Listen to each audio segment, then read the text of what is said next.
Well, hello everyone. Welcome to another edition of One Plus One, your place for inconvenient truth telling and myth busting.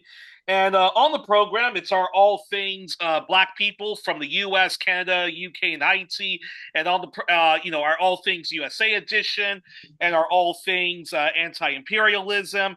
And we are joined by first-time guest Austin Colt, who is a member of Black Alliance for Peace and PCHR, People Centered Human Rights, which is led and founded by Ajamu Baraka, who's also a member of Black Alliance for Peace, a frequent contributor to Black Agenda Report, and was the VP to Dr. Jill Stein's second presidential bid of the Green Party. And on the program, we're going to be discussing a campaign that Austin and his team are part of, mobilizing, which is calling on people of good conscience to boycott the World Cup, the 2026 World Cup of football or soccer, as some people call it, or FIFA's World Cup, as I prefer to call it.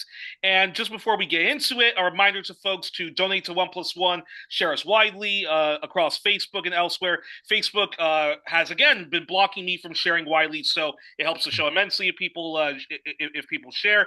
Donate to us donate to us if you can, and and again, do share us widely. It's our only way of overcoming the far right algorithms and whatnot. And now, on to the topic at hand.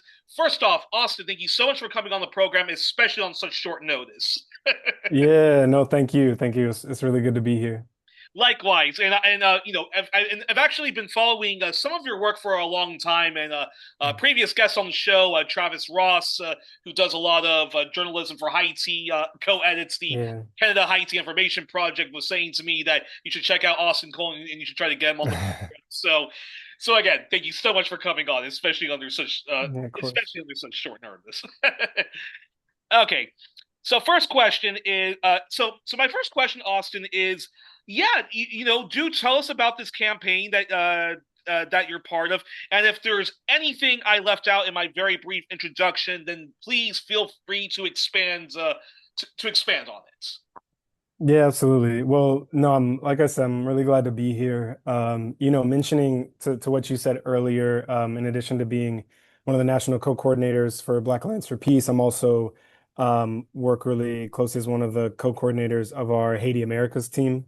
So a lot of the work Perfect. that I'm doing is related to Haiti, related to, other work in the Americas, especially with relation to, revolutionary Cuba and Venezuela, and all throughout the region, which is obviously really important for the World Cup as well, because the World Cup is huge everywhere, but obviously in Latin America and the Caribbean throughout as well.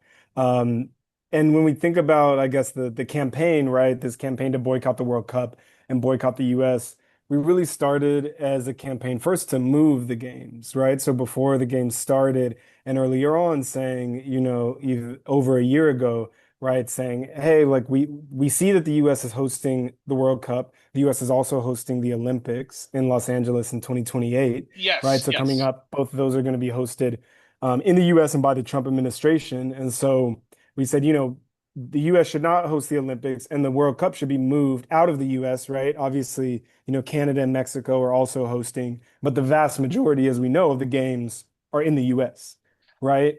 Interesting. I did not know that. Yeah. Okay, Yeah, interesting. and so that was sort of the first start, right? Obviously that didn't happen, right? The games are currently taking place right now, and so we've moved into a boycott, right? Into a position of boycotting the World Cup, and we've added as well, as I said before, boycotting the US, right? Because really, at the end of the day, all of the various elements that are leading us to boycott the World Cup, um, or not all of the elements, I should say, the primary elements that are leading us to boycott the World Cup are also, in a broader sense, elements that we feel like should move the rest of, the global community, the so-called international community, Yeah. to boycott the US generally. Right. So for us, that is really critical, that we are obviously concerned about the treatment of folks in the games, the treatment of the players, journalists, the broader de team delegations, which has been horrendous already, right?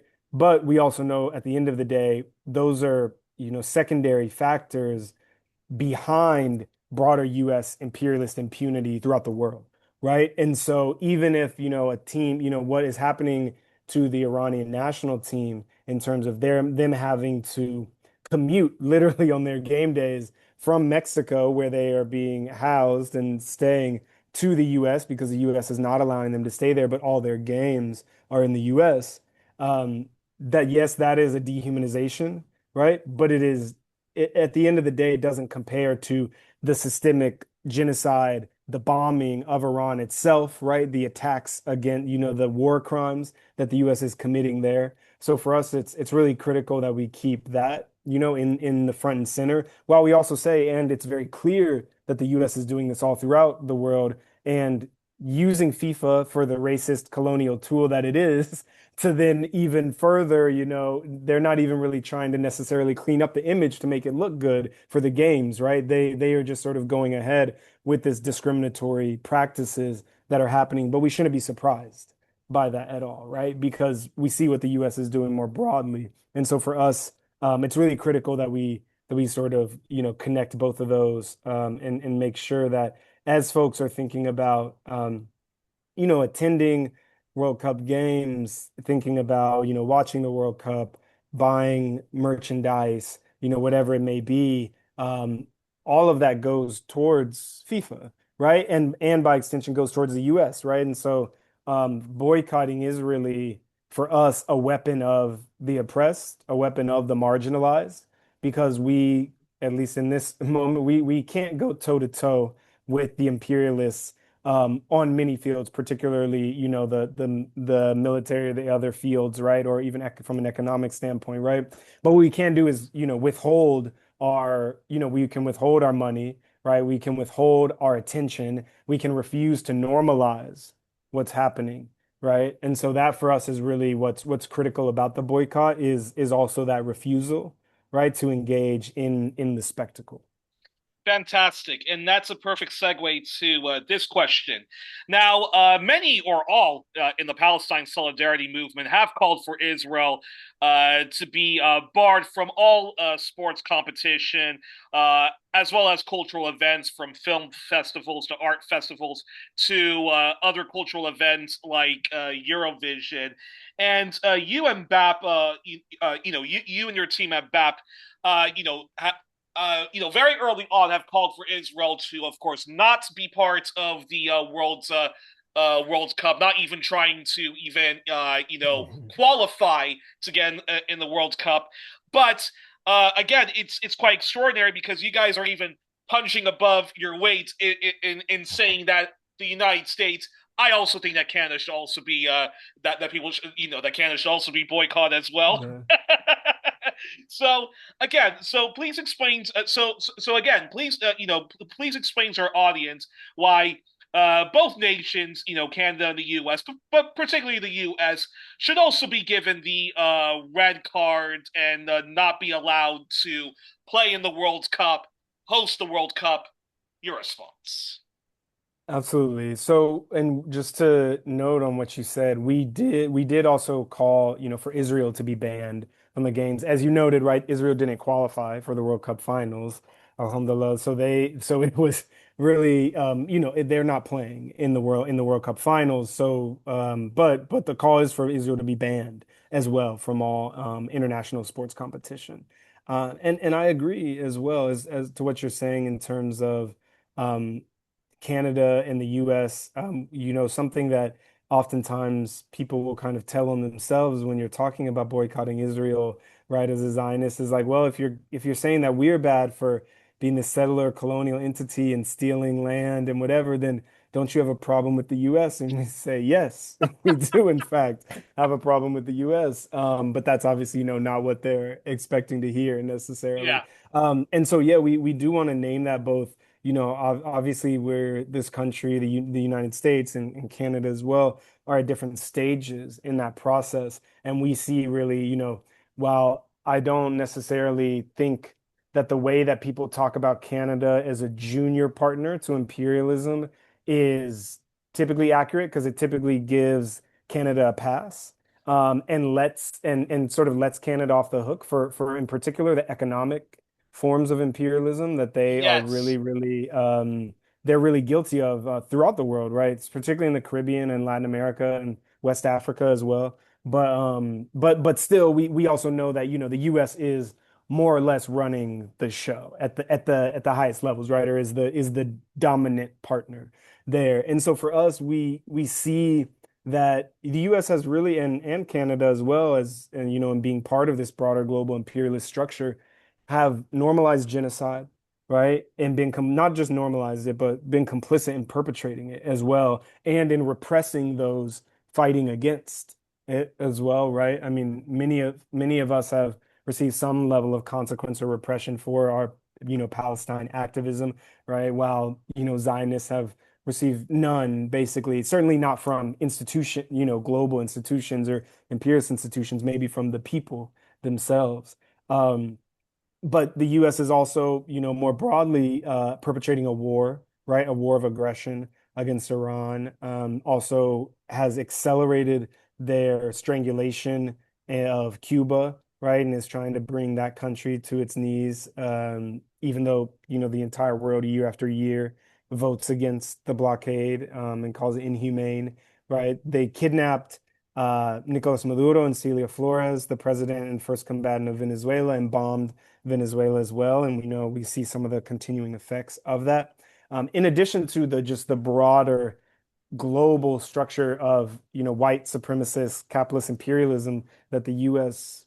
perpetrates, and causes so much death and destruction throughout the world. I believe the Lancet maybe wrote an article that showed that the U.S. like U.S. sanctions, U.S. led sanctions have caused over 300 million deaths, I believe, uh, over the last like 40 years, right? And Wow. so these are the types of figures that do not, a worthy host of an international sports competition that is supposed to be about, global fraternity and all of these things, do not make, right? And they actually have the gall to say that this World Cup is, we know that they've expanded the field, right, from 32 to 48 teams. But they've had the gall to say that this World Cup finals is the biggest and most inclusive finals World Cup ever, which is, I Yeah, mean, yeah, it's perfect for the Trump administration, obviously, right? Because they're literally the double speak is, I mean, not, it goes beyond that almost, right?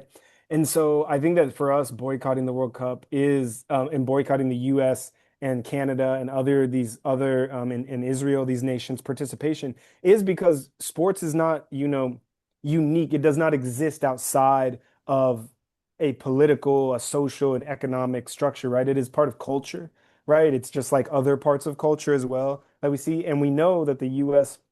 has been very intent since World War II at making U.S. culture hegemonic, right? And they've been very successful at that in certain ways, right? And sports is one of those ways, right? Particularly after the Soviet Union fell, the U.S. is kind of seen as the big dog in the pin. And so I think that is, and they haven't been able, and China, while China on the Olympic stage is very successful, right? Not the same in some of these other sports. And so for us, we see this as a way, the World Cup as a way for the U.S. to sports wash, right? So to basically wash over yeah, their crimes through sports. We see that, in Canada as well, and particularly the ways that both the U.S. and Canada and many other countries, right? The UK, France, Belgium, they sort of take pride in the African and in the U.S. in particular, yeah, Latinx players on those yeah, teams to exactly, sort of say like, exactly. no, look, we're inclusive. Look, all we look at our players, right? Our team is, our country is majority white and our players are mostly like black and Latino here in the US, right? And in other countries as well. And I mean, people joke about it with France, right? And all these things, right? But that is obviously the legacy of genocide of African people, chattel slavery, kidnapping, and then the colonization as well, and neo-colonization of these other areas, right? Particularly when it comes to the U.S., right? In terms of the other kind of populations that have had to move from other countries. So no country is pure, right? People might say, well, all these other countries could be boycotted. Yes, but you do have to draw a line at some point, right? And the line is well, we've passed it long ago when it comes to the US, right? In terms of the complete impunity, right? And I think the last thing that I'll say for now on this is particularly, even though again we see and we understand FIFA as a racist and colonial tool, right? That is not itself the primary contradiction, right? But it is utilized, by imperialism, by capitalism, by global white supremacist institutions and structures to do, to follow their, bidding more or less. But even by FIFA's own rules, the US has completely violated, right? The rules and the sanctity, quote unquote, sanctity of the World Cup, right? So many of these other, countries that have hosted that people have wanted to boycott before, potentially understandably, at least abided by the general rules that FIFA set for the games, right? In terms of inclusion, in terms of people being able to access the nation, in terms of, the costs of transportation and tickets and all these other things. The US has just completely superseded all of those precedents, right? Has violated rules. FIFA has violated its own rules to basically grovel at the feet of the United States.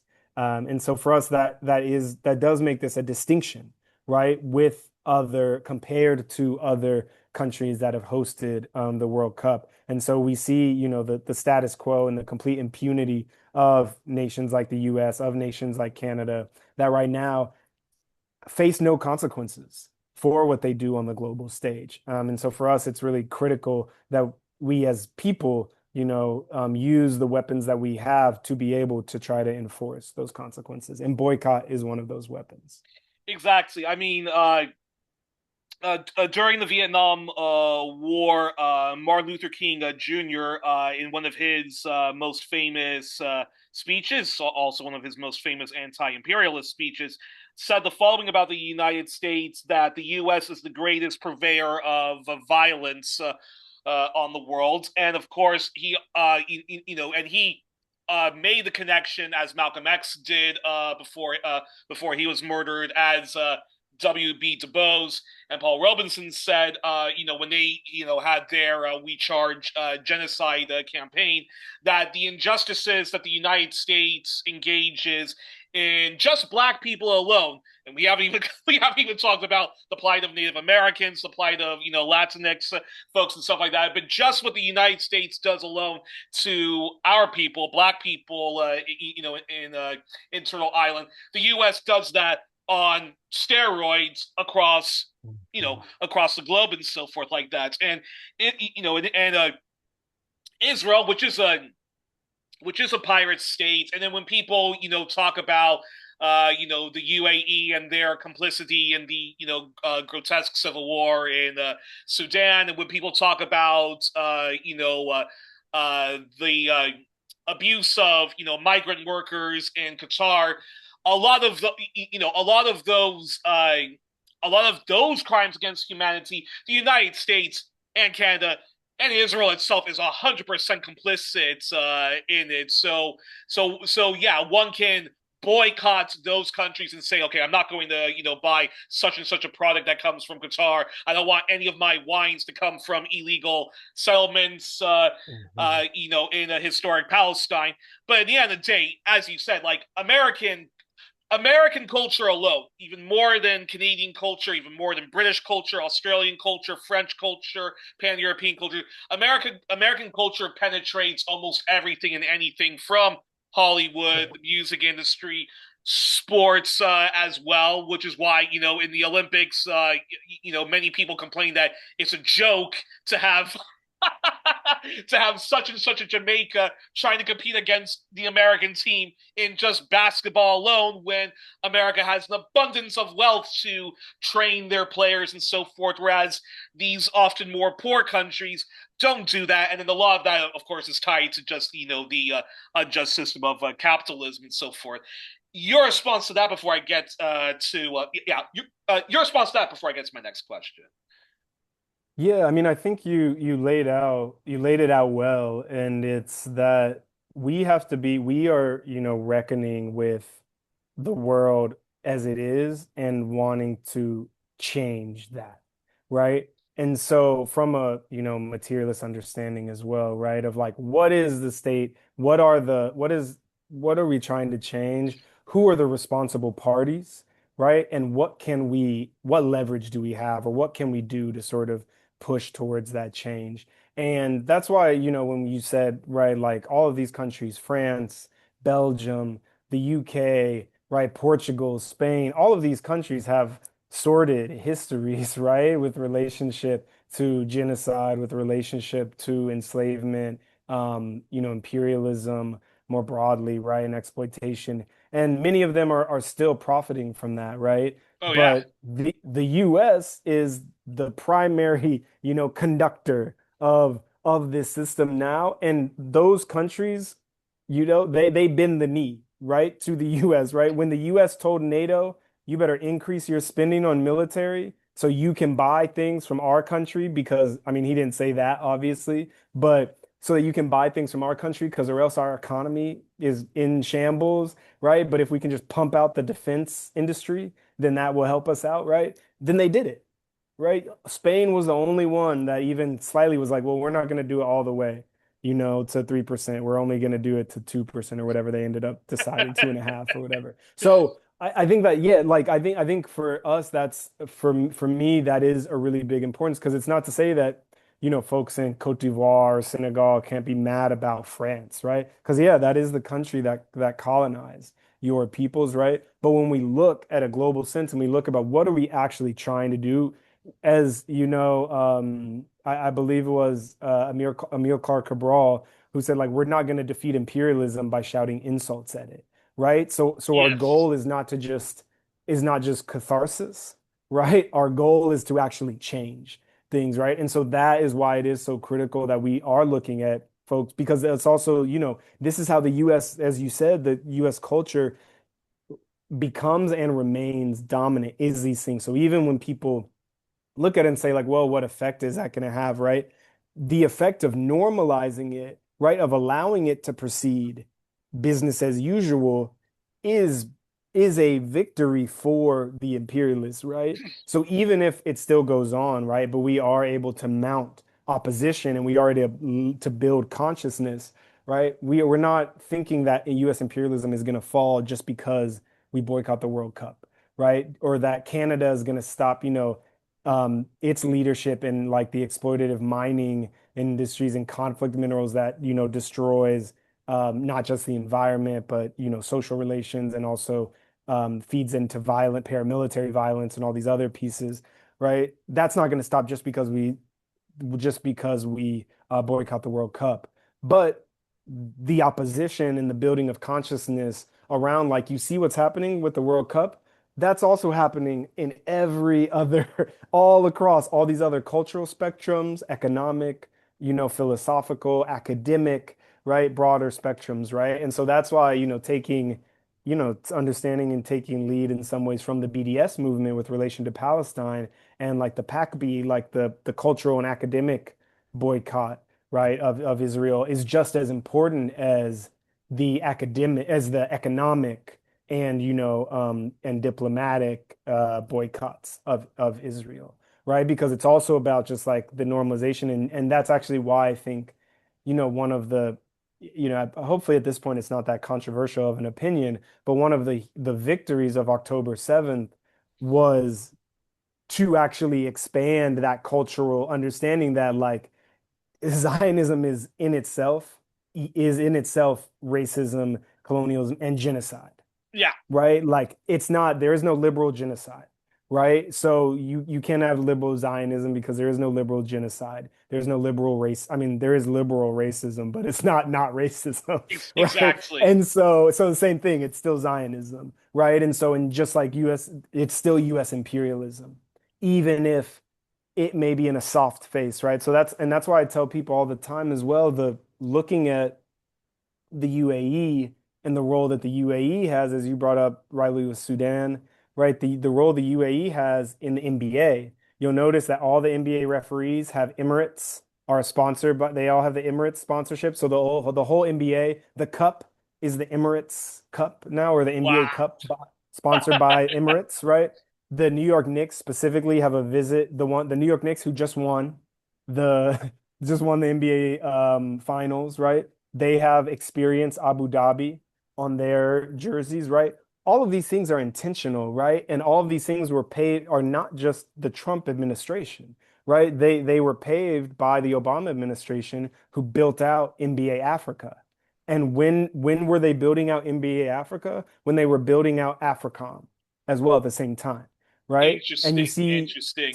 the split between Sudan and South Sudan. South Sudan has a really strong basketball team because, as you pointed out, the U.S. and people from the U.S. have been helping to fund South Sudan's basketball team, and right for them to, to support them, folks from South Sudan, right, really from Sudan, what is now South Sudan, are funding that. So all of these things again are you can be mad at, no one's not saying, again, no one's saying you can't be mad about European countries winning the World Cup. You can't root against them, or we can't root for the global South to win. Yes, we should, and we can, right? Um, but that in itself does not change the structure of imperialism. That does not change the structures of oppression, right? That we are actually fighting against. And that is what we want to do, right? Yeah. And so that is why we aim at the folks who are leading those structures. And that's a perfect segue to this question. You already mentioned this previously, but let's definitely get back into it, which is the following. So now, Austin, what do you say to an American nationalist of any kind, a patriotic Israeli, a liberal Zionist, or a defender of both, or even like-minded comrades who say, look, no country is perfect. All of all countries have done bad stuff in the past and are going to go on and do evil stuff in the future. But yeah, but why boycott? But why single out the U.S. or Israel or even Canada when Iran has human rights deficits? And where were you guys when Qatar was hosting the World Cup? And what about all of the human rights deficits of Russia, China, India, or Brazil? What would be your response? Oh, you're muted. You're muted at the moment. Oh, one moment, folks. Oh, Austin, you're muted. Oh, Yeah. oh, Can you hear me? yeah, perfect. Okay, cool, Oh, cool. Sorry, my and screen also froze for a and, second, but and I and heard also you. also if the video's cutting in on the speech, we can also turn that off if it helps. Okay, no, it was I can hear fine. It was just the video froze for a second, so I was trying to turn it on and Okay. off. Yeah. Yeah. So Um, yeah. So what would you say to those unpaid lawyers of the U.S. and Israel when they say like, yeah, yeah, yeah, look, guys, we've done bad stuff in the past. We do bad stuff currently, but all countries do bad stuff. Why are you singling us out? Sports should be apolitical. Yada yada yada. What would be your response? yeah. Well, for the first instance, I would say sports is never political, right? Never apolitical, Yeah. right? Sports is always political. And the US has politicized it even more, right? Particularly with this World Cup, has made it political, even more political in terms of banning a referee from coming in who's a world-class referee, all these other pieces that, we've maybe some of them we've gone through, but there's even more examples, right? So if anyone is making sports political, it is typically the oppressors, right? It is typically the US's, the Israel's, the Nazi Germany's, the South Africa's, right? Because they know the power of sports, right? And so they're typically the ones that are trying to do that, and they have the money in as well to dominate, right? Because they can do that training. But I would say to the broader question really, following again the conversation and what we've been talking about is that all of those things can be true, but we have to look at one, the degrees, right? Or the crossing of the line, right?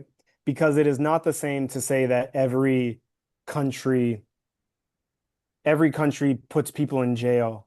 Yeah, that's true, right? Every country does do that. But one country has the biggest and by far the most disproportionate um, population of people incarcerated, and those people are disproportionately of one or two racial groups, really black and indigenous people, and of a social class, poor people, right? And the 3 million and those folks who are incarcerated are not even counting the people who are, some would say like justice involved. So people who are on parole, right? Which is such a ridiculous way to name it, but who are on parole, right? Who are on house arrest, who have many other, who are on probation, right? As well. So anyways, Well, all and of the, well, and the biggest scandal, the biggest scandal that one always has to mention when we talk about the U.S. having the most people incarcerated is we're not talking about serial killers. We're not talking about people beating up their spouses. We're not talking about people robbing banks. We're not talking about mobsters. We're not no, even talking about drug dealers and stuff like that. We're talking about people who for non-violent drug offenses right, for right.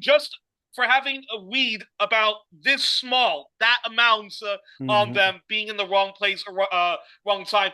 Those are the people that are warehoused in the prison, and some of those people aren't even in prison because they were found guilty of possession. Some of them Right. are just there because the cops arrested them and Pre-trial, yeah. they're waiting for somebody to bail them out. And I'm not even going to talk about just how ridiculous bail is for so many prisoners. But so yeah, Right. it's scandalous. It is so scandalous. And that was all before the more recent kind of what we should really be calling extra legal or illegal kidnappings and detentions of, immigrants, migrants, also people who are racialized who look like immigrants or migrants, right? So anyways, all of these things, right? When we talk about that, the US has such a fine-tuned propaganda machine that people discount that, right? Where the US is allowed to talk about things like Soviet gulags or re-education camps while not recognizing the fact that the US is the biggest incarcerator in the world, right? And has only recently been surpassed, I believe, by US ally Honduras in terms of proportion of people incarcerated. Obviously, Honduras is a much smaller country, so it's very different in terms of like there's a lot less people, but it's a high proportion. So that's just one example, right? Another example is we've already talked about genocide, right, against Palestinian people, right? The destruction of Gaza, and even before, I mean, I want to also be clear, right? When we talk about the genocide in Gaza, we should obviously talk about the genocide in Gaza, but there's also a broader slow genocide that has been occurring in Palestine since the Nakba, right? Since Exactly. 1948, and then ongoing displacement, dispossession in the West Bank, which is currently right now exploded, right? And over the last, year in particular, since the Gaza peace plan and all of this, BS that Yeah. that they've done. So I think that it's really, really important that we don't like we don't cede that ground to people to say that, well, these two things are the same when they are in fact not the same, right? There is like the quantitative numbers, there's also the qualitative aspect of how do these things happen, what is the way, right? And we understand that the US, again, as you said with Dr. Martin Luther King Jr., the greatest purveyor of violence on the world, right? And that has to be answered with something, right? The Zionist state of Israel is a state whose literal existence requires dispossession and requires, genocide, whether fast or slow, right? It literally requires Palestinian people to not exist, right? For Palestine to not be a place. That is the definition. That is one of the definitions of genocide, right? To like erase a people. That doesn't always mean killing all of them, right? It means like erasing their memory, the memory of them, the cultural things, the spaces, the land, right? All these other things. So if we can't draw the line there, right, then, I mean, humanity is, as the kids say, humanity is cooked, right? Like where do we go from there, right? If we can't draw a line on genocide, if we can't draw a line on these massive, massive human rights abuses, these war crimes, and this utter and complete impunity, right? Where the US is literally engaged in a war right now. And now I guess, they're in trying to end and get out of the war in Iran and, walking back home with their tail between their legs. But still they perpetuated this war of aggression, right? And so we can't be confused, right? We can't allow people to sort of play that game because that is really what liberalism does, right? It says like, well, I jail people and you jail people, like we're the same, and I'm actually going to be mad at you because your reason for jailing people I don't agree with. But then when you point around and say like, well, I jailed 500 people and you jailed 3 million, I think there's some differences there, right? Like I think we have to be honest, right, about that. And so I think that is really, really critical, particularly when it comes to places like Cuba, right, where like the narrative has been so strong, right, for so many years. In the U.S. and maybe outside the U.S., people are more sympathetic, but in the U.S. there is these things that are like, almost become shorthand, right, for like repression, with like Castro becomes like an evil word, right? And so then people get completely divorced from the facts, right, of the situation, right? So I think for us that's a really important aspect too, is to like shine a light on these things so that people can't sort of hide behind the typical excuses of US, of US quote unquote liberalism, which is again synonymous with, genocide and dispossession and exploitation. So we really have to, yeah, we really have to refuse that, that normalization basically, because that's what it is normalization. Completely agree with you. And now, unfortunately, the World Cup is happening as we speak. And unfortunately, I don't see any nation or multiple countries of regions boycotting the World Cup. Now, regardless, do you still encourage people of conscience, especially if they are involved in Palestine justice or multiple, people powered, justice campaigns, to continue to boycott the World Cup? And what actions should people do, whether they are part of organizations such as BAP, Black Alliance for Peace, or isolated individuals who want to take action and show non-mining? Um, yeah, well, I'll say first for like, as you said, like isolated individuals, right? Bring yourself out of isolation. Come into organization, right? Engage, whether that is in an organization or whether that is taking upon, yourself to just join actions that organization is doing, activities, et cetera, right? Like this, like the boycott.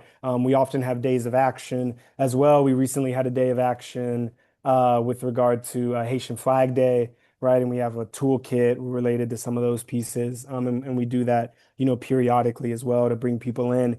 But I would say, yeah, to continue that boycott, we actually like explicitly want people to connect those other, as you said, justice focused, initiatives, movements, et cetera, to what is happening in the World Cup, right? I'll give you one example is I'm, here in Philadelphia where I'm based, we are have a data center, anti-data center coalition that we're Ah, working with yes, in yeah, Tech yeah, yeah. Justice Coalition, right? And so, data centers and World Cup, well, you might like maybe they seem like two totally different things, right? Sports and technology and environment, whatever. But a neighborhood in Philadelphia where the FIFA Fan Fest is taking place is next to a neighborhood that is going under like rapid gentrification, right? And near other ones that are pushed by gentrification. The DHS has now established a semi-permanent presence there for the entirety of the Fan Fest, and the FBI as well. They're testing out drone surveillance in that area and throughout the whole city, in area and near the World Cup stadiums as well in South Philly, right? When the drones are collecting all that image, when DHS is collecting all that data, right? Where's that data being stored? In a data center, right? They're trying to build a data center in Philadelphia. We know that that data center is not just about Chat GPT, right? It's about surveillance, right? It's about military and police warfare on our peoples. And so right there, and on top of the fact that data centers also represent a form of economic warfare to our communities because the land, the water, the air quality, right? The electricity, all these things that they're impacting, the noise, pollution, right? All these other things could be left alone as nature, right? Or they could go to many other things, housing, right, productive developments, et cetera, et cetera. Similar with the World Cup, they're putting in all these installations, they're doing all these things, they're fixing roads, potholes only in the area of the World Cup, so showing that we could be doing this throughout the whole city, but we've chosen not to because we don't care about the majority of the people in the city, right? We care about capital and we care about having a good image. And so right there is a connection between data centers and the World Cup. And I encourage people to really make those connections with whatever it may be, right? BAP recently had an Instagram post released related to the Hades jersey controversy, right? And so, looking at that with the fact that FIFA forced Haiti to change their jersey, and that couldn't be the Battle of Vertier. They had to take out that because it was political. Whereas all these other countries can celebrate their independence. I guarantee you the US is going to celebrate their independence with a bunch of patriotic, BS in a couple of weeks, talking about the Boston Tea Party, talking about, Yeah. Washington crossing the Delaware, whatever it may be, all this war imagery, talking about world wars and all this other stuff, right? With jets flying overhead. But Haitian independence is too political, right? Obviously, because it goes against the white supremacist power structure of the world, right? So all of those things too are just opportunities for people to engage and agitate. So don't just say, well, we want the jersey changed. Well, why did the jersey get rejected? Because of white supremacist capitalist imperialism, right? Because of this racist colonial tool of FIFA, right? That's why the jersey was changed, right? Not just sort of randomly. And so really we want people to engage with the World Cup and the Boycott World Cup campaign, not only about the World Cup, but even using it as an opportunity to help people to see these things, these patterns, these systems that rule our reality. So I would really encourage people to get engaged again, as you said, with whatever struggles they're in, whether, especially if it's related to Palestine, because as we're talking about boycott, a lot of that inspiration, a lot of those methods are also similar in the struggle against Palestine. I think these two, for us, again, BAP making this call as African people, as Black people in the United States, we're not in the same situation as Palestinians in Palestine, right, or who are under occupation, or who in the West Bank or Gaza or in the diaspora. But there are similarities, there are patterns of, how do you fight against an oppressor in whose land, in whose like under whose occupation you live, right? Now the terms of that occupation, the daily reality may be very different, right? But at a systemic level, right, there's a lot of similarities. And so we want people to engage with that. And in terms of tactics, right, again, it looks like, not paying, not engaging with the World Cup uncritically, right? So if you're going to go to a watch party, right, if you're going to watch, with your family or wherever, or with your friends, whatever, we have a responsibility to agitate Yeah. about it, right? We can't just sort of let that happen, right? Without the agitation, right? Now, for folks who really want to be dedicated to the boycott, I mean, we would encourage folks not to engage at all with the World Cup, right? Or to go to those sites to actually tell people about the boycott and tell people that this is Exactly. happening. Because one of the biggest challenges is that everybody thinks that no one is doing that thing, right? Even, I'll share this, right? My wife is her half of her family is from Barbados, and we were talking with one of her uncles yesterday, actually, and he was talking about the World Cup, and he said, actually, um, they should be like, I wish somebody was like doing a boycott of the World Cup. Like people should be boycotting the World Cup. This is ridiculous. What's happening?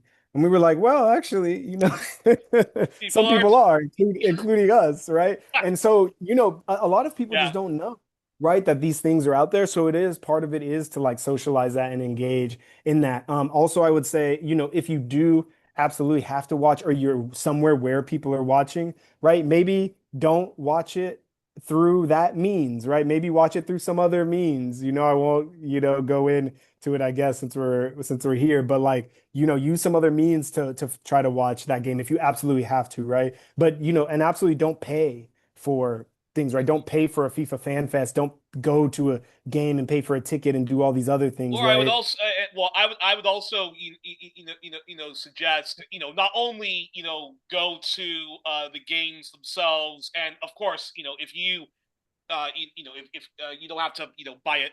Okay, yeah, go to the games itself, not to actually go to the games to watch it, but actually to protest, Right, right, actually right. interrupt, Yeah. actually interrupt the little escapism that people are trying to do by Yes. thinking, oh, I'm just going to a World Cup. It's all completely apolitical. No, disrupt. These are not normal times, and people should not be complicit. So people should be agitating and interrupting them and reminding them this is how many athletes Israel is killing. These are all the Right. journalists that Israel is killing, and it's backed with American weaponry, Canadian weaponry, and of course, and for the people who are trying to say that the World Cup is all about peace, love, and peace, love, and happiness, I would say it's all about peace, love, and hypocrisy because. I was thinking about what you were saying about the UAE, and I was thinking about all of the human rights abuses that goes on in the UAE, and I was thinking to myself, wait a minute. Why is the U.S. and everybody giving Iran such a hard time when it's not like the UAE is this bastion of liberal democracy, which I don't even believe in that concept, but it's just Right. Right. and Yeah, absolutely. so yeah, And I think that that's also why it's so important to for folks to be engaged in organization in some level, right? When I say organization in that way, I don't mean you have to join like an organization that like has a website and has like funding and all these other things, right? But like being engaged in a collective form of struggle, whatever that means, because I think a lot of the challenges when we say boycott, we don't want we're not trying to shame anyone, right? And we're also not trying to put the pressure on individuals to make all these choices and come up with all these ideas, right? That's why we are engaged in collective processes so that like we can debate. Hey, I know it costs $100 to go to this game. I mean, it really costs a lot more than that here in the US. But like, just for to say it, right? I know it costs $100 to this game. Like, if we are gonna go and protest, is it worth us giving FIFA 100 of our dollars in order to protest? What are we gonna do when we protest? Is it a banner? Are we gonna do something else? Is there a disruption more broadly? Is there something blah blah blah, right? Those are not questions that individuals have to be engaging in on your own, right? And that's part of the idea also with this campaign. I think we are, in many instances, right? I think right now, especially African people, Black people, in a just state of disorganization, right? Compared to, historically where we have been, and particularly in the United States. And so part of this as well is getting people like, hey, like, this is, again, not new, but this is such an egregious example of impunity, right? Such an egregious example of sports washing that like we have to do something, right? And getting folks to do something is a precursor to doing more at some point, right? And so I think just would also just encourage people to, challenge yourself, right? If it feels hard to boycott the World Cup, like that represents an opportunity for collective growth. It's self-actualization, right? Because you know what else is hard? Revolution, right? So like if yeah, a radical change, right? Like anything that is really worth doing, right, is typically difficult, right? And so we don't sort of shy away from the contradictions that will show up when we try to boycott, right? But we actually like embrace those head on and we run at them, right? And we run yeah. at them collectively. We have to start somewhere, and that's a perfect segue to this question, which is now you don't have to give us a big history lesson on FIFA, but I do want you to talk to us a little bit about FIFA and its extraordinary history of corruption, and how did the U.S. and Canada, along with Mexico, even get this bid?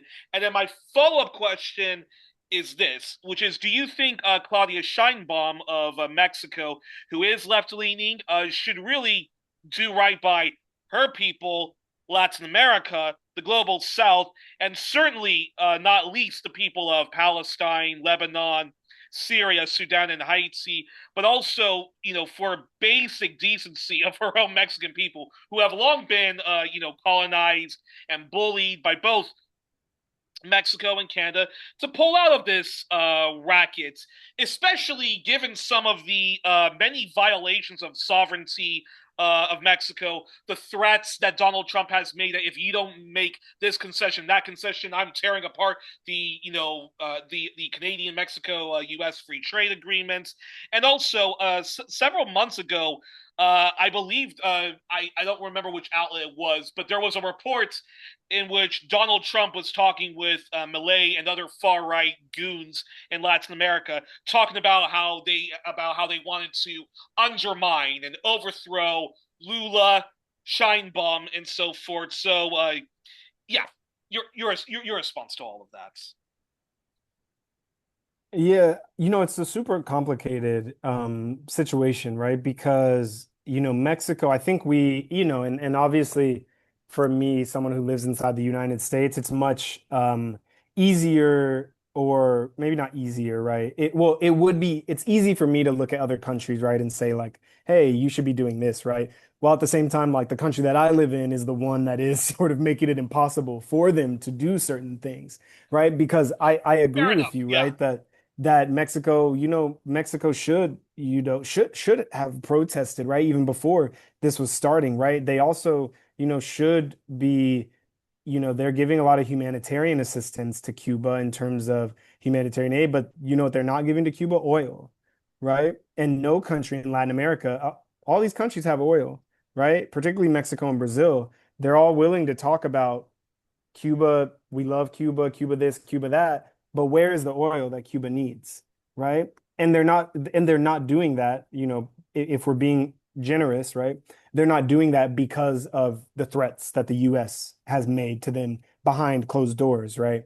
And the US has always been doing that, right? Even in the thing that Trump has done is make it more visible now, right? He literally broadcasts the threats, right? And he tweets them as opposed to like keeping them in hush hush, backdoor, closed door meetings and stuff like that. So I think I would say that what I would say really to, Claudia Scheinbaum, Lula in my mind is a lost has been a lost cause Yeah. for a long time, Yeah. since he helped to invade Haiti and occupy it. And yeah, we don't have to go into all of that. But Still does the same mistakes and so forth, and exactly. also through Venezuela twice. I mean, Venezuela, once by Bolivia, not allowing them to Bolivia as join well BRICS, recently. and then by engaging in the slander that Maduro should. Yeah, exactly. So, Exactly, exactly. But with regards to Scheinbaum and regards, I think the biggest thing that they could do, I think, is to help rebuild the regional solidarity of and build a vision towards regional solidarity to be able to peel back from the dependence on the US, because all of these things come back to, they're not going to make any move that they're afraid the US will give like retribution for, right? So at the same time, while I may want Mexico and Scheinbaum to do something differently, right? She's acting in the political circumstance that she is, right. And I'm not going to necessarily speak on all of the various different contradictions that Mexico faces, but like people are rightfully protesting in Mexico as well, not only because of the US but what their own national government is doing, right. And she has to respond to that, right, in a way that is on, like, in theory, right, honoring if she, she goes by the principles that she, upholds, and is really on the left, right, is doing so in a way that is driven by the masses of the Mexican people, the working classes, right? And obviously they've done a lot in Mexico to that, right? But there are still contradictions within the state, right? There is still all of these challenges. But I would say what they, more than anything, what they can do as a state that is larger, that does have, economic production that is unfortunately very close to the US, is to help to be an anchor that builds that solidarity regionally, so that they can make more self-determined choices. Because no country in Latin America, or really throughout the global South, right, for in general, is able to make self-determined choices without the support of others, right, against the US. So going it alone is not a feasible path, right? But connecting with others, and that's why I think like, it wouldn't be just Mexico decided to boycott the World Cup, right? But if, and there's many part of the challenge is also there's so many countries that the US has, either hard or soft couped, right? So that are completely vassal states. But if they were to go, if Mexico and Brazil and Spain, a couple of these other countries had said, like, we're gonna boycott the World Cup, right? I guarantee you FIFA would have made some changes if Brazil and Spain, even just those two countries, said that they were gonna boycott, right? It would have made a difference. So I do think that that's also, within the realm and within the power, but it requires conquering some of these broader challenges around, people's ability to, again, as you said earlier, right, see it as well, it's just soccer, right? Or it's just football, right? And I think really getting beyond those pieces, right? To see like the trajectory of where we're headed, right? I mean, I think they do see the trajectory, and maybe the answer quest the challenge is that they just don't see a feasible alternative, right? So I Yeah. think countries like Mexico and others can be ones that help others to say like there is an alternative, right? And Scheinbaum is doing that in some areas, right? With internally in the development, right? But extending that to like the international geopolitical realm, I think would make a big difference. Interesting. And actually, just out of curiosity, so so of course, your organization, Black Alliance for Peace, is one of the leading organizations that is calling for people to protest and for people to boycott the World Cup. I know, although the anti-imperialist movement is small, but there is an anti-imperialist movement in Canada that's also, saying that we should not be having any games in Canada uh, because of Canada's human rights abuses at home and Canada's grotesque complicity in human rights abuses, across the board, whether it's in Africa, whether it's in historic Palestine, Haiti, and elsewhere. And of course, many of us know our history know that Canada, evil did not just start under Stephen Harper and later Justin Trudeau. Canada's Hmm. always been a partner in crime to the Anglo-American empire. So that being said, just out of curiosity, are there are you aware of similar, people power organizations, anti-imperialist organizations, social justice organizations in the global South that actually are, protesting the World Cup, demanding that people boycott the World Cup, but they're just Hmm. not given, but they're just not given the platform in corporate media or state media of whatever respective country that they are protesting. Yeah, yeah. Well, certainly there is the what is it? The anti-fascist and anti-imperialist front of Mexico, which has called, which has as well joined in that. And they've been both, protesting more broadly, things on a national sense, but also as well internationally in solidarity with Venezuela and Cuba and many of these other struggles as well. So that is one.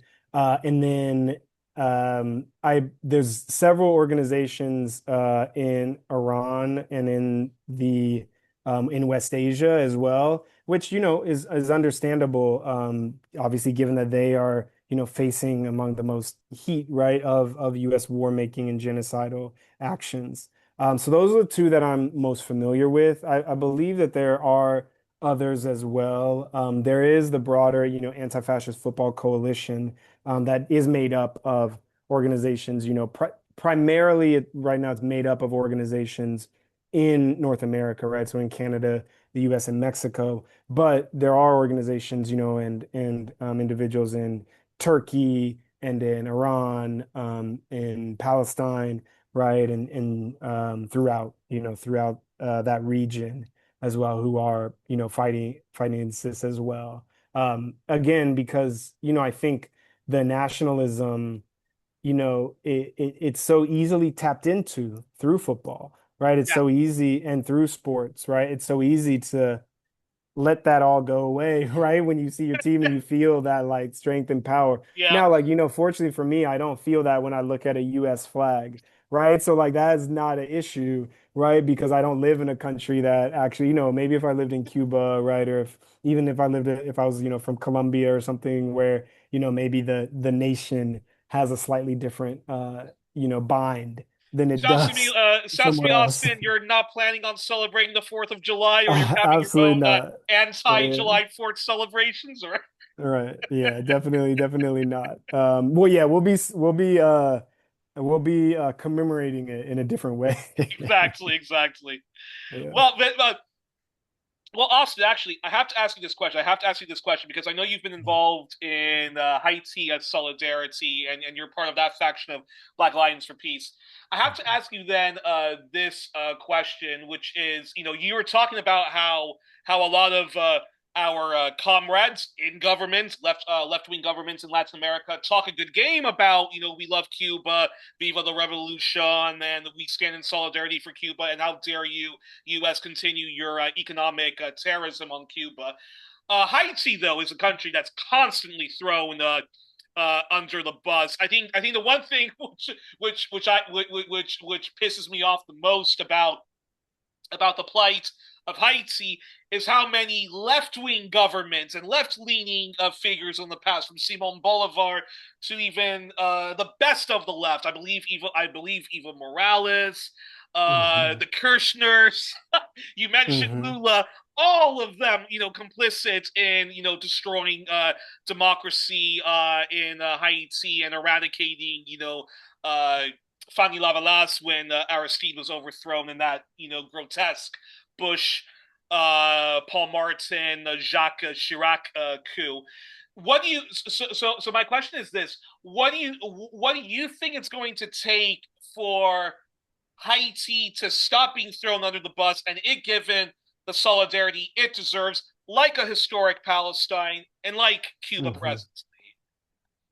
Yeah, I mean, well, that's what we're part of what we're trying to do, right? Part of the main crux of the Haiti Americas team and even the name Haiti Americas, right, is to center Haiti in the Americas, not only as part of the global, Black and Pan-African Revolution and Liberation Project, but as a broader, working class revolution, right? And understanding what the Haitian Revolution represents and why it has been so suppressed and oppressed over the years, including to today. Jemima Pierre, Dr. Jemima Pierre wrote several years ago a great article called, I believe it's called "The Leftism of Latin America Falls at the Doorstep of Haiti" or something Yeah, similar to that, right? Or ends exactly. at Haiti. Yes. And so, yeah, I mean, it's exactly that, right? Is that failure not only is, repugnant, right? But it also is at the end of the day, foolish because the things that are visited upon Haiti get tested out, supported, and utilized elsewhere, right? If the whole world had stood up in protest against the U.S.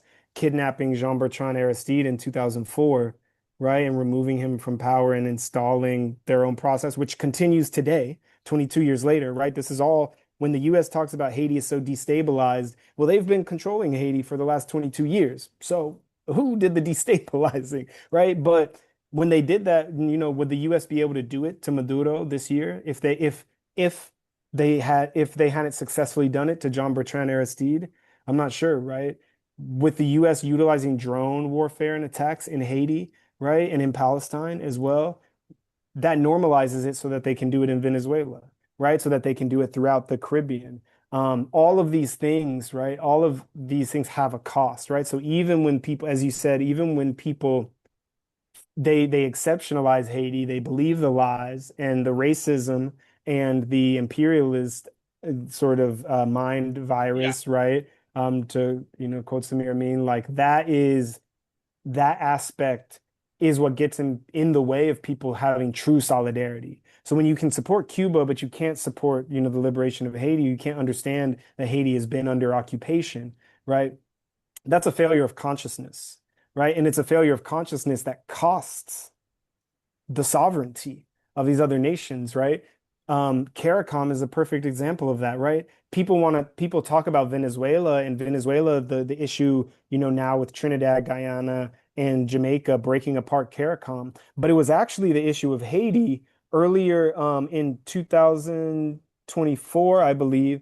Honduras was the head of CELAC, the Community of Latin American Caribbean States, and they tried when they were transitioning, or maybe it was early 2025, when they were transitioning to Colombia to be the head of CELAC. They tried to call a specific meeting relate, and one of the points was related to Haiti. And the point related to Haiti was one of the 2 points of why CELAC could not come to a consensus because the countries did not want to um, denounce the U.S. occupation and ongoing U.S. project of intervention in Haiti, right? Because a few countries were not willing to like stick their necks out there to do that, right? And so that was a crack in CELAC, right? And it has been a crack in CARICOM for a long time as well. And so those cracks have those fissures have expanded, and now those groups are basically not functioning for the purposes that they were created for, right? They've basically, functionally become much weaker, and that regional solidarity that I was talking about before is much less strong, right? Is almost non-existent in many instances. And meanwhile, CARICOM will post on social media, oh, congratulations to Haiti and Curacao. You're supporting the whole Caribbean with your presence in the World Cup, right? Meanwhile, all the racist stuff, all of the terrible treatment of Haitians that so many CARICOM, the lack of freedom of movement, the lack of including Haiti in all of these treaties, and the lack of including Haiti originally in CARICOM and treating them like a stepchild out on the side, right? And so, and BAP has written a little bit. We have a fact sheet related to CARICOM and Haiti if people want to learn more about it. But all of those things, right, make the group less functional and less solidaristic so that you actually can't accomplish things and you can be exploited. Meanwhile, they put on the air of this pan-Caribbean, unity when it comes to sports, right? When it comes to culture, when it comes to carnival, right? But not when it comes to the material realities of people's lives. And so I think what is really needed, the top thing that is needed is an advancing of that consciousness, both at a popular level and then at like the broader level as well, and a refusal to allow states to continue to, again, culture wash, sports wash, greenwash the ways that they are actually supporting imperialism and neo-colonialism, and not allow them to get away with it, right? To really refuse that impunity. So I think that is, without that, I don't see how, because how Haiti will become embraced, because again, Haiti really, the vision and the material reality of the Haitian Revolution tears apart still even the oppressive structures of the modern world. And that is why Haiti cannot be allowed to succeed from the imperialist perspective. So to really be in solidarity with Haiti is to embrace a radical and revolutionary vision for the whole world. And that is why I think it has failed thus far, because people are willing to go so far. They're willing to make certain steps, right? But they're not willing to go all the way to that actual radical and revolutionary vision of a society by all, for all, regardless, and for this revolution and for those revolutionary goals. Second to last question is this. So you already said you're not going to be celebrating the Fourth of July. You're going to be having your own anti Fourth of July. Then I have to ask you this question because we mentioned settler colonialism, the plight of the Palestinians, why Canada should not be in the world, should not be hosting the World Cup, let alone participating in the World Cup along with the United States. We remember the campaigns for BDS for South Africa and eradicating that settler colonial project, which was a cancer not just on South Africa itself, but the entire Southern African region, and even arguably the continent as a whole, which Cuba was a very good friend, and the Soviet Union was a very good friend to the liberation of South Africa against apartheid. So I have to ask you this question. What do you think it's going to take for the broad people power movements? It could be black leftists, it could be queer liberationist leftists, it could be the Latinx left, it could be feminism, eco-socialism, eco-justice, and so forth. What do you think it's going to take the broad people power movements in the U.S. to show more urgent solidarity to the plight of Native Americans, Indigenous Alaskans, and Indigenous Hawaiians? Very curious your response. Yeah, I mean, I think it is about seeing the whole picture, right? Seeing how, seeing how all of these things relate, right? Um, I wrote an article several months ago, maybe it might have been even January or February. I can't remember exactly when, related to data centers, right? And us understanding data centers as also part of a land question. And the fact that in the US, we don't talk about land until really indigenous peoples have raised up land back, Yeah, right? And I think that we need to not see that as an indigenous thing, right? It is from the indigenous peoples who the land belongs to, right?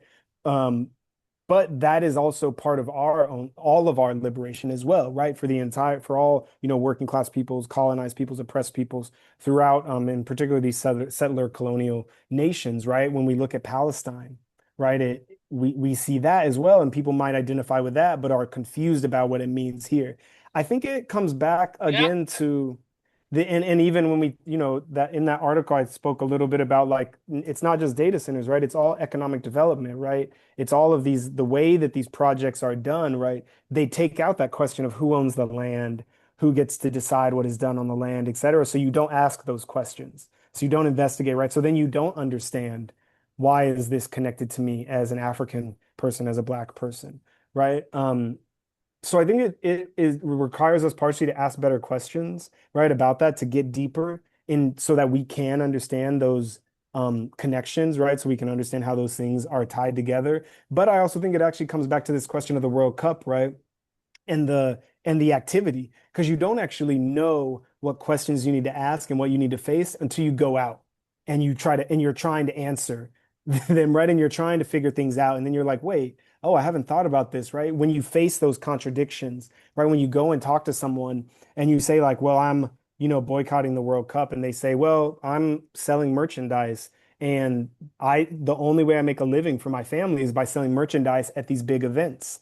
And it's like, okay, well, that's like interesting. And maybe you talk to them more and maybe you find out that they were actually displaced or their parent was displaced from that same neighborhood because of that mega project, right? And so those are the types of contradictions that you don't know and those challenges unless you're actually out there doing the work, right, of trying to change the thing, right? So it is that like dialectical component of like I think that is really like what we need to have a stronger understanding of, where it's not understanding things like dialectical materialism in abstract, but how do you actually apply that, right? And then how do you understand it? Because if we were really good students of dialectical materialism and we were applying it, because that's the only way you can actually be a student of dialectical materialism is to go out and try to apply what you are learning, right? Then you would see, right, that, oh, okay, these things are actually the same. Like our liberation is tied up in one another, not just in a way that it feels good on a bumper sticker, right? Or like, or yeah. whatever, but in a real way. And so I think it's that is really what's needed because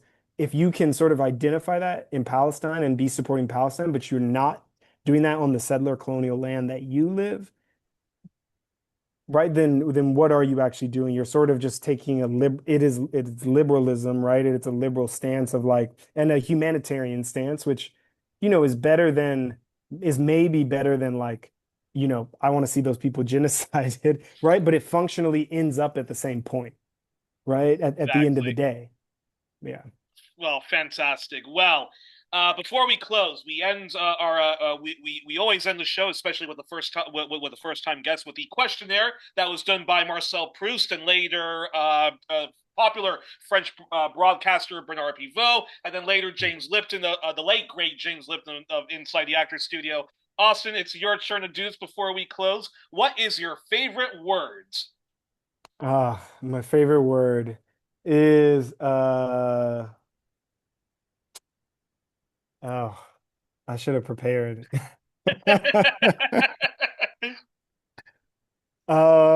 I think, it's funny. I think uh, my favorite word I think is hypotenuse.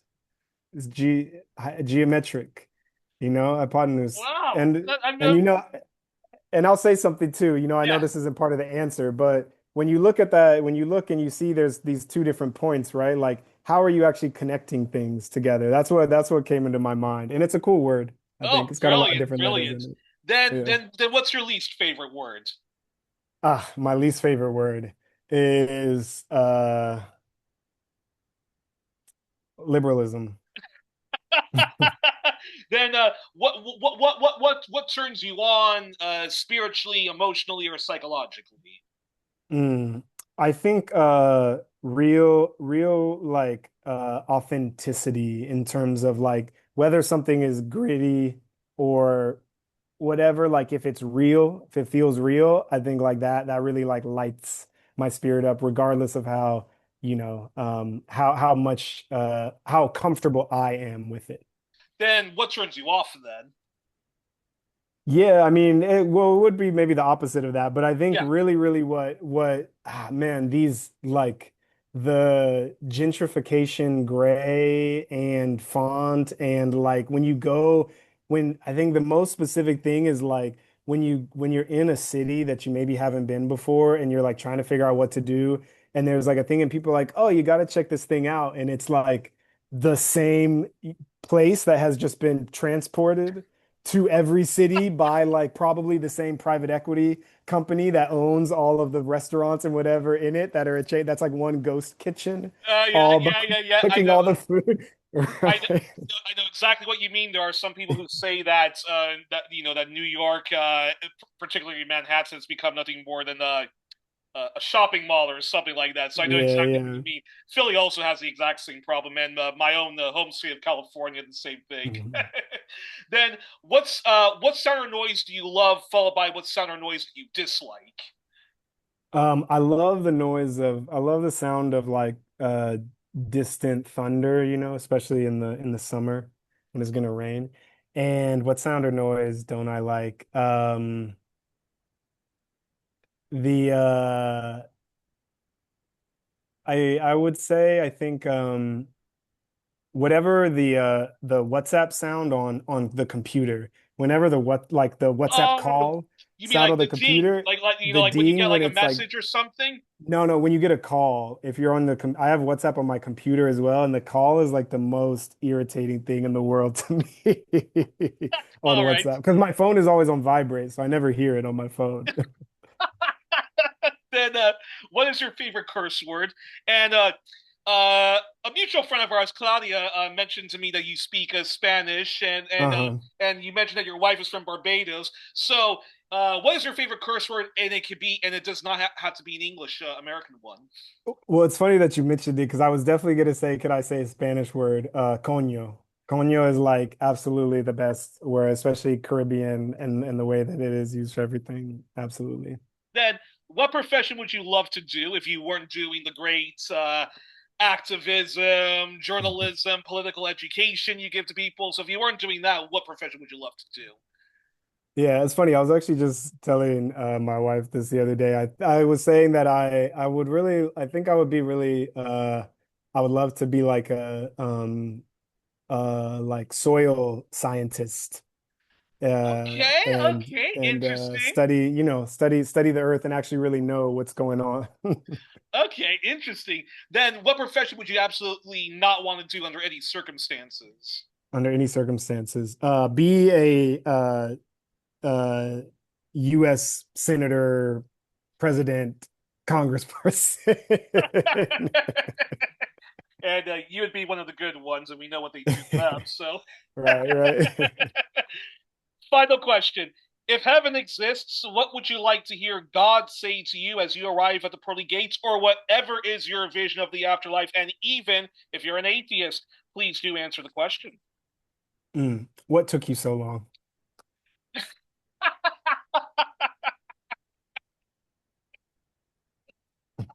This what took you so long. Yeah. That's a great one. Well, all right, folks.